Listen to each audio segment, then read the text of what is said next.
constructions that a student might use that no native speaker of the language would actually use. Right? Okay, so that's one category. But then we have two other categories, one of which is non-standard usage.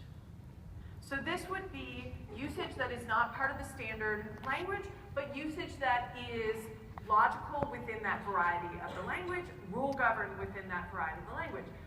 Double negation in many varieties of the language. So we don't have none of those. Right? We don't have none of those. Or Mick Jagger, I can't get no satisfaction. This is a non-standard construction, but there's actually nothing wrong with it. As a historian of the language, I know that Old English had double negation, Middle English had double negation, Shakespeare could still use double negation. At this point, standard varieties of English don't use double negation, but many varieties of English do. And the idea that I can't get no satisfaction means that you are satisfied is ridiculous. Because those two negatives do not cancel each other out. And we have many speakers in this room of languages that use double negation, that this is the way they do negation, and many varieties of English do as well. Another example in this category, which people will sometimes talk about as error, but as a linguist I say that is not error, is the third person singular S, as in she talk. Now, standard English still has that S, she talks. That S is completely redundant. It is not actually doing any useful grammatical work at this point in the language. But standard English has it. Many varieties of English don't. Many world varieties of English, varieties in Britain, varieties in the US have he talk, she walk.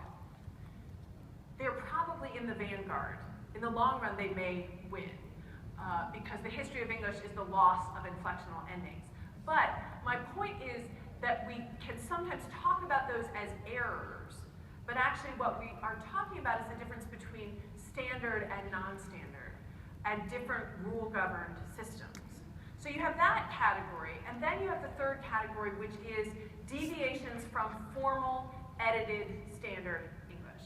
So this would be things like whether you use enthuse, or whether you're allowed to use they as a singular. Now, I'm going to talk about they as a singular in a few minutes, because I care deeply about that. But with these second two categories, I would really like to see us shift the conversation from talking about errors to talking about conventions. Whether you're following the conventions of a standard variety, whether you're following the conventions of formal, standard, edited English. And that, to me, is a different conversation from whether we're talking about errors. When we call these things errors, when we call something like she walk an error, we are disparaging speakers for whom that is the variety of English that they speak. It doesn't mean, this doesn't mean that you're not teaching those speakers to code switch into a standard variety so that they have control of that too. But I think we have to be incredibly careful about the language we use to talk about the varieties of English that people speak. We can also act like some of these rules that we have are objective, and I want to give you a few examples to show that not all of them are as justified as we may think they are. So I will go quickly through these rules, but I'm going to go through 4 of them. So the first one, because I thought we should talk about prepositions, is different from, different than, different to. Now, some of you may not care, and some of you may care. We care. Someone said we care. I'm glad. I have a colleague who cares deeply, and she believes that the only correct one here is different from, and that different than is illogical. Now, here's the thing. Different than is old, and it actually appears to be older than different from. The oldest of the 3 is different to, which is still common in British English, but not in American English. And what I want to say here is that there is nothing wrong with any of these. And grammarians in the 19th century created a problem where there was no problem.